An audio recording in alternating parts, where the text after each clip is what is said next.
mentally being the matriarch of your life, taking control of your life, taking control of your brain, your thoughts, your depression.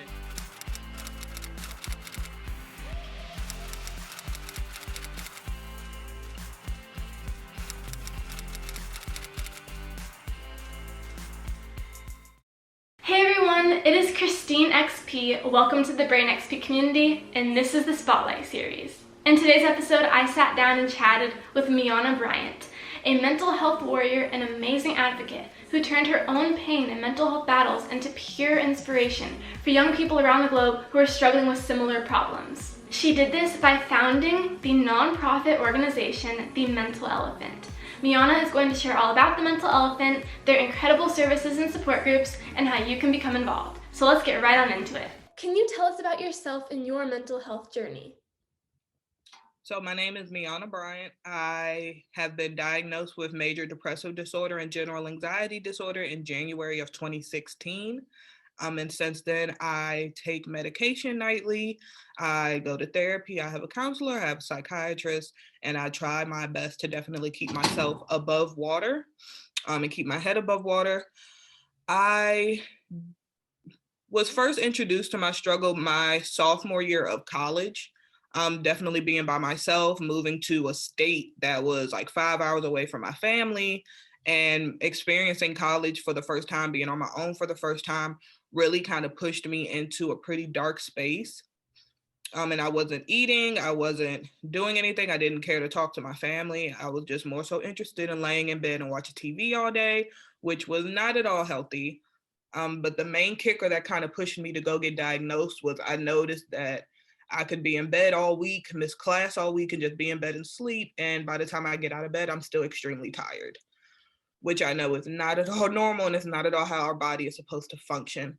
So I definitely decided to go talk to a psychiatrist, which is when I received my diagnosis. And after my diagnosis, I began to talk to friends, talk to a lot of family members about what I was going through. And a lot of my friends were going through the same things. They just did not know that it was depression or that it could have been anxiety. So once we started that, we kind of started group chats talking about different things that we were experiencing. The group chats turned into us meeting up, whether it was for lunch or meeting up after class. And just slowly we started to build and develop into an organization that had set meetings and set times and things like that. That's so cool. I mean, despite all of your struggles, you were able to take it and create the Mental Elephant. So can you talk about the Mental Elephant and how it's helping college students? Yes, so the Mental Elephant is a nonprofit mental health organization. We focus a lot on, we do a lot of career development when it comes to college students. So we do a lot of resume building, helping with interviews and things of that nature. But we also mainly focus on mental health resources and empowerment. So we do a lot of volunteering, due to COVID, a lot of online events, online Zoom meetings, a lot of group meets just to be able to keep up with people. But we promote heavily positive mental health. We provide resources for mental health, whether it's finding a therapist that's close to you, finding housing if you're struggling with finding housing that's close to you, connecting you with family members, and giving you the emotional intelligence and the emotional resources to be able to express how you feel and express the things that may be going on. But we are for everyone, but we do have a chapter that focuses heavily on college students. And we do a lot of prep for college, a lot of help when it comes to finals and kind of those extremely stressful times in college. And definitely a lot of, like I said, career development and career building. So that way you're not stressed about what happens once you graduate from college. And we try to get you in the best position that we can. Can you kind of describe what one of those meetings might be like, especially now that they're kind of virtual? What are the dynamics like? Are you guys comfortable talking about these things? Are you getting outside of your comfort zone? Our meetings now definitely consist of a lot of open talks and open discussions. I would say our best meeting and one of my favorite meetings has been our What's Going On with Kanye West meeting, where we definitely spend a lot of time talking about not only Kanye West, but the different signs of bipolar disorder, what bipolar disorder may look like in a normal, average person.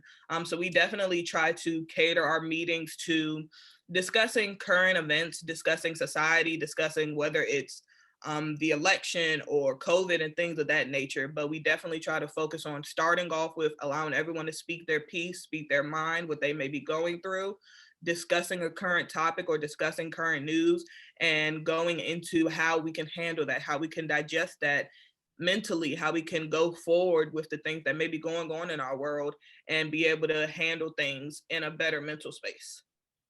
Now, I know that you guys have gotten some major news coverage and different opportunities. How has the mental elephant impacted your life? The mental elephant has impacted my life. Number one, um, the mental elephant and God has definitely opened doors for me that I would not think would have been open for me. And it definitely changed my life because it has shown me that talking about mental health and talking about depression and a lot of things is needed, even if it's not wanted, which I definitely stand by and I definitely try to do often. But yeah, the mental elephant has really opened a lot of doors for me. It's allowed me to meet a lot of people. It's allowed me to try to have an impact on people's lives and just try to pull people into a better space mentally, into a better space physically, so that way everyone can be the best them that they can be. So, how can college students become more involved with the mental elephant? How can they find you guys and all that good stuff? So we are always available at thementalelephant.com. I personally am always available for interviews, talks, just to for you to kind of vent at thementalelephant@gmail.com. For personal meetings, we do have the Mental Elephant chartered on about 5 different college campuses right now. So if you are interested and would love to bring the Mental Elephant to your college, all you have to do is shoot me an email. We can definitely get started on bringing the Mental Elephant closer to you. But we are always available. We're available on social media, Twitter and Instagram at Mental Elephant, and we definitely invite everyone to our meetings, everyone to our Zooms. It's not limited to only one college. So please reach out to us, find us, and you're more than welcome.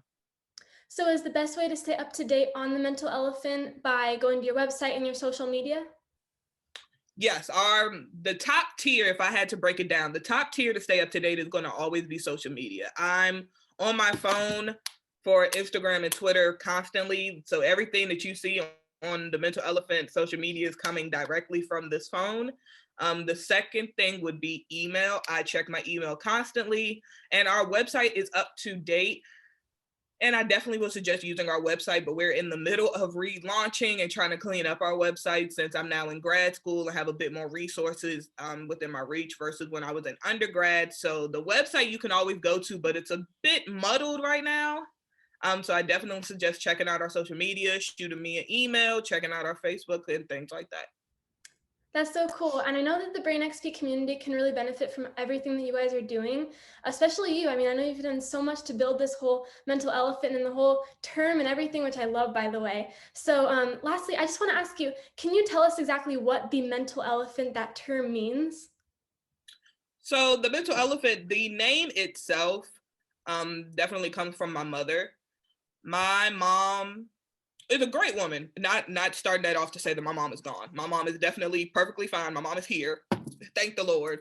My mom, the original name for the mental elephant was Still I Rise, as in from the Bible, Still I Rise.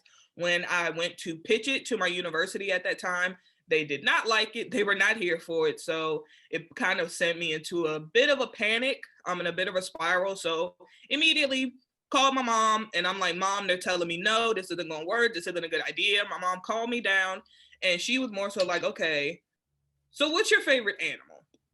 And then at that point, my favorite animal was cheetahs and elephants because I'm a pretty basic person. So I love cheetahs, I love lions, I love cats, and I love elephants because they're strong and tall and matriarchs. And a lot of people don't know that when you see herds of elephants, they're all females. A lot of majority of herds are all females because female elephants tend to stick together versus male elephants tend to kind of go off and fend for themselves. So I love elephants, and my mom definitely pushed me in kind of making it more of a mental health thing. So we just took the mental health part off and added elephants. So now the mental elephant speaks for mentally being strong, even if you're not able to, mentally forming a group, mentally being together, definitely, and mentally being the matriarch of your life, taking control of your life, taking control of your brain, your thoughts, your depression, and trying to force your way through, well, not necessarily force your way, but trying to get through life on the day-to-day. I love that so much. My mom actually was the one that created the term Brain XP also. So the motherly love, we gotta love them. They're amazing. So thank you for sharing that. And thank you for joining me on this episode. I really, really appreciate it. And I know the Brain XP community will absolutely love you.